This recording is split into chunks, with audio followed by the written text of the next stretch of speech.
महीने की अमावस्या को सतवानी अमावस्या के नाम से भी जाना जाता है। 27 अप्रैल दिन रविवार के दिन यह अमावस्या दुर्लभ और श्रेष्ठ संयोग में हो रही है। आप सभी को इस दिन इन सरल से उपाय और कार्य को जरूर करना है। इन्हें कर लेंगे तो पितृ बाधा से मुक्ति मिलेगी और पितृ देवता प्रसन्न होते हैं। अमावस्या तिथि उन्हें ही समर्पित है, तो जीवन में अपने आप ही सब सुख मिल जाते हैं। आप सब जानते होंगे, हार रहे हैं, दुख पा रहे हैं, संतान प्राप्ति की दिक्कत है, बच्चों के विवाह की दिक्कत है, कष्ट कर्ज आपको परेशान कर रहा है, तो इस अमावस्या पर इन छोटे छोटे सरल कार्यों को एक बार प्रैक्टिकल स्वरूप में कर तो देखिए। कैसी भी दुख तकलीफ हो, कहीं नहीं जाना, अपने घर पर ही करना है, लाभ तो आपको होना ही है। कैसे उपाय करना है ध्यान से सुने, अंत तक बने रहें। आपसे अनुरोध है, एक विशेष जानकारी आपसे साझा करना चाह रही हूँ, सुनिएगा। जैसे कि नाम से ही स्पष्ट है, सतवानी अमावस्या, इस दिन के बारे में मान्यता है। एक बार माता पार्वती ने महादेव से आग्रह किया कि महादेव आप भोजन में क्या लेंगे, तब वह महादेव अर्थात हमारे भोले बाबा बोले, आज सतवानी अमावस्या है, सत्तू अमावस्या है, ऐसी स्थिति में मेरे लिए तुम सत्तू बनाओ। और यह जो सत्तू है यह औषधि स्वरूप में होता है। इस ज्येष्ठ महीने में, बैसाख महीने में इसे ग्रहण करना। जो भी भक्तजन आज बैसाख अमावस्या के दिन सत्तू का दान करेगा, महादेव को भोग लगाएगा, वह रोग दोष कष्ट संकट पीड़ा से मुक्त हो जाएगा। तो सतवानी अमावस्या इसे कहा जाता है। और सत्तू जैसा कि गुरुजी कहते हैं 3 चीज़ों से बना होता है, एक तो जौ, एक गेहूँ और एक चने की दाल से। तो इन तीनों को पीस कर थोड़ा सा ही सही, जौ का संबंध राहु से होता है, चने की दाल का संबंध ज्योतिष दृष्टिकोण से कहूँ तो चने की दाल का संबंध हमारे जो गुरु ग्रह होता है उससे होता है, सूर्य ग्रह से इसका संबंध देखा जाता है। गेहूं का संबंध अपने आप में सूर्य देवता से है और इससे बहुत अधिक सुख मिलता है। और मंगल दोष भी जो है गेहूं से संबंध रखते हैं, तो यह बहुत सुखद अनुभूति देता है। इस महीने इसे खाएं और पितरों के निमित्त उन्हें भोग लगाएं। घर के मंदिर में भी आपको भोग स्वरूप महादेव को इसे समर्पित करना है। यह एक तरह से औषधि मानी जाती है। इस दिन आप इस दिन ब्राह्मणों को भी प्रसाद स्वरूप वितरित करें और साथ ही महादेव को भोग लगाकर आप भी इसे ग्रहण करें। बाजार से आप पैकेट में बना बनाया भी सत्तू ला सकते हैं, घर पर भी बना सकते हैं। थोड़ा सा ही सही प्रसाद स्वरूप ग्रहण तो कीजिए। यह कथा है जो इस दिन के बारे में कही जाती है। अब सतवानी अमावस्या के दिन एक गुरुजी का उपाय है जो आपसे साझा कर रही हूँ, ध्यान से सुने। आप सोचेंगे कि दीदी आप मनगढ़ंत उपाय बता रही हैं, नहीं। आप इस उपाय को YouTube में सर्च कर लीजिए, आपको यह पूर्ण रूप से सत्य उपाय प्रतीत होगा। कोई मैं मनगढ़ंत बात नहीं बता रही हूँ। गुरुजी कहते हैं अमावस्या से पहले जो 14 की रात होती है, या तो उस दिन या आप सभी, जैसे आज आपको याद आया है आप मेरी वीडियो प्राप्त कर रहे हैं, तो 1-2 घंटे अपने घर के मटके के पास करना। अमावस्या तिथि पर ही है तो अमावस्या की रात को भी कर सकते हैं, आप दिन भर में भी कर सकते हैं, परंतु आपको अपने घर के मटके के पास या अपने घर के आरओ के पास आप इस उपाय को गुरुजी के मुख से भी सुन सकते हैं। ध्यान से सुन लीजिएगा, कैसे मैं बता रही हूँ इसको भी आप नोट करते हुए चलिएगा। यह कार्य आपके घर की पितृदोष बाधा को तो दूर करेगा ही, साथ ही शंका पीड़ा समाधान का भी निदान करेगा। आपको उपाय करने के लिए मात्र 1 बेलपत्र और 1 लौंग लेना है। स्क्रीन पर मैंने फोटो ली हुई है, इस तरह से आप करें। मटका लगा हुआ है तो वहाँ पर रख सकते हैं, आपके घर पर आरओ है तो वहाँ पर करें। एक स्टील की या दोना प्लास्टिक का जैसा भी है आप वह ले लीजिए, उसमें भर लीजिए चावल। चावल है तो चावल भरे, धान है तो धान भरे, दोनों एक ही है। पितृ देवताओं का ध्यान कर संभव तो लंबी बत्ती का एक दक्षिण दिशा की ओर मुख करते हुए दीपक लगा लीजिए, ठीक है।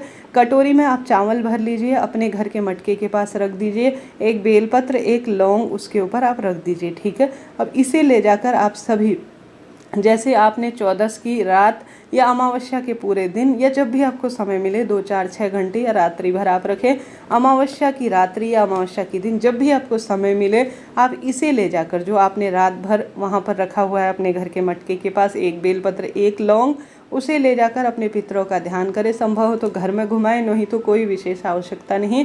इसे ले जाकर आप महादेव के मंदिर चले जाएं। जाना आपको अमावस्या की तिथि पर ही है, इस चीज़ का आप ध्यान रखें। सबसे पहले आप सभी को जो जो सामग्री है, जो आपने बेलपत्र और 1 जो लौंग ली है, उससे सबसे पहले महादेव के शिवलिंग पर आप स्पर्श कर दीजिए। कटोरी सहित स्पर्श कर सकते हैं, दोना लेकर गए हैं कागज पत्तल का तो आप उसे स्पर्श कर लीजिए। उसके बाद जो गणेश जी और जलाधारी का स्थान है वहाँ पर ज़मीन पर आप इसे छोड़ दीजिए, अर्थात रख दीजिए।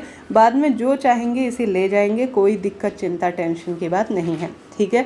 गणेश जी का जो स्थान है या तो उस स्थान पर रख दीजिए, जैसे आपने देखा होगा शिवलिंग विराजित होते हैं उसके पास में गणेश जी का स्थान होता है, तो धरती जरूर होती है, जमीन होती है, वहाँ पर आप पत्तल में छोड़ सकते हैं उसे ऐसे के ऐसे ही, या दोना है जलाधारी के पास तो वहाँ पर आप दोने के पास छोड़ सकते हैं। 2 स्थान पर आपको रख कर छोड़कर आ जाना है, दोनों में से किसी एक स्थान पर। जलाधारी के आसपास स्थान है तो वहाँ पर उस कटोरी को छोड़कर आ जाइए।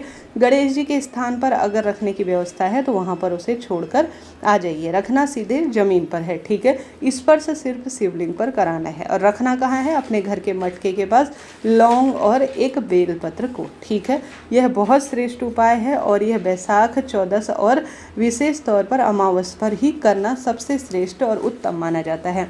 करके देखिएगा, घर के पितृदोष, वास्तु दोष और सभी तरह की पीड़ा, बाधा, शंका का निदान होगा, बरकत होगी और खुशियाँ जीवन में बनी रहेंगी। आप हार रहे हैं, दुख पा रहे हैं, आपका जीवन कष्ट में चल रहा है, ऐसा लग रहा है कि मेरी पीड़ा शंका का कैसे निदान हो, मेरे जीवन में तो हर स्वरूप में मैं दुख पा रहा हूँ, तो तत्काल ही इस उपाय को करने में कोई दिक्कत नहीं है। प्रैक्टिकल कर लिया जाए तो दोष तो कोई लगता ही नहीं है। करके देखिएगा, लाभ मिलेगा। यह दूसरा उपाय मैंने बताया। तीसरा उपाय जो काफ़ी सरल है, आपको घर में बनानी है सोमक पित्र के नाम से खीर पूड़ी बना सकते हैं, नहीं तो सामान्य रोटी बनाएं, परंतु रोटी के हमेशा अमावस्या तिथि पर 2 टुकड़े किए जाते हैं, एक अपने पीहर पक्ष की और एक ससुराल पक्ष की पितरों के लिए। महिलाएं यह कार्य करें, पुरुष हैं तो भी 2 टुकड़े अपने घर पर करें रोटी के। सोमक पित्र की जय करते हुए आपका मुख जो है दक्षिण दिशा की ओर होना चाहिए। गौ माता को चीनी या गुड़ रखकर 1 चुटकी काला तिल रखकर आप गौ माता को यह रोटी जरूर खिलाएं। इससे पितृबाधा, दोष इत्यादि से मुक्ति मिलती है। देखिए, अमावस्या तिथि पर पितृ देवताओं के निमित्त पीपल में जल चढ़ाया जाता है, परंतु इस बार रविवार है, आप पीपल वृक्ष की जड़ में जल चढ़ाने नहीं जाएंगे। दीपक इत्यादि भी आप अपने घर के दरवाजे या मटके के पास ही पितरों के नाम की लंबी बत्ती का दक्षिण दिशा की ओर मुख करते हुए लगा लीजिएगा, ठीक है। बिल्कुल चिंता, डरने, टेंशन करने की कोई बात नहीं है। इस तरह से आप दीपदान करें। सूर्य नारायण भगवान का दिन है, जल चढ़ाएं सूर्य भगवान को जरूर से। इससे सब तरह की पीड़ा का निदान होता है। और पितरों के साथ साथ आप जो है अपने सूर्य भगवान के साथ साथ पितरों के निमित्त जल का दान जरूर करें। अर्थात किसी भी पावन पवित्र पेड़ के नीचे चले जाएं, जैसे बट, आंवला, शमी और इन वृक्षों के नीचे आप जाकर पितृ देवताओं का ध्यान करें। जल के लोटे में गंगा जल या काला तिल डालें। आपकी इच्छा है आप आवश्यक रूप से दक्षिण दिशा की ओर जो है जल का लोटा मुख करते हुए अपना भी कि हे पितृदेवता, आपको मैं जल दान कर रही हूँ, मेरे इस जल के पात्र को स्वीकार करें, ऐसी प्रार्थना करते हुए धीरे धीरे जल चढ़ाने का प्रयत्न करें। इस तरह से यह अन्नदान की प्रक्रिया होती है जो कि सत्तु अमावस्या के दिन आपको करनी है। आप एक समय का भोजन पंडित ब्राह्मण जी के लिए निकालते हैं तो उसमें सत्तू जरूर रखिएगा। भले ही घर पर ही जौ और चना और गेहूं को आप पीस कर बना लीजिए, परंतु 1 कटोरी आप इन्हें बनाकर दान में जरूर दीजिएगा। प्रसाद स्वरूप महादेव को आप घोल कर, जैसा आप तो सीधा नहीं गटक सकते ना, तो भगवान को भोग लगा रहे हैं तो पानी में घोल कर ही, जैसे सत्तू रियल में बनता है उस तरह से आप भगवान को भोग लगाएं। इस तरह से यह दान करने की महिमा है इस दिन की। तो खूब दीपदान करें, अन्नदान करें, जलदान करें, पावन पवित्र वृक्षों के नीचे जल का सिंचन करें और चींटी, चिड़िया, कबूतर, पशु पक्षियों के लिए भी आवश्यक रूप से जल आप जो है रखें घर के बाहर अपने। और अन्न का दान करें, ज़्यादा से ज़्यादा सूर्य भगवान की आराधना करें। अगर पितरों के निमित्त आप भोजन का जो है अपने घर पर तर्पण का प्रावधान करते हैं या अपने घर पर आप ब्राह्मण भोज कराते हैं तो कोशिश करें आप दोपहर में, जैसे 10-11 बजे से लेकर 1:30 बजे का समय कुतुब काल कहलाता है। इस समय अगर कोई पितरों के निमित्त जलदान, भूदान, गोदान, वस्त्रदान करता है तो पितृ बहुत अधिक इससे सुख प्राप्त करते हैं। आशा है, उम्मीद है यह वीडियो ज्ञानवर्धक रहा होगा। इससे पहले अमावस्या तिथि का एक वीडियो और आ चुका है। हर हर महादेव, जय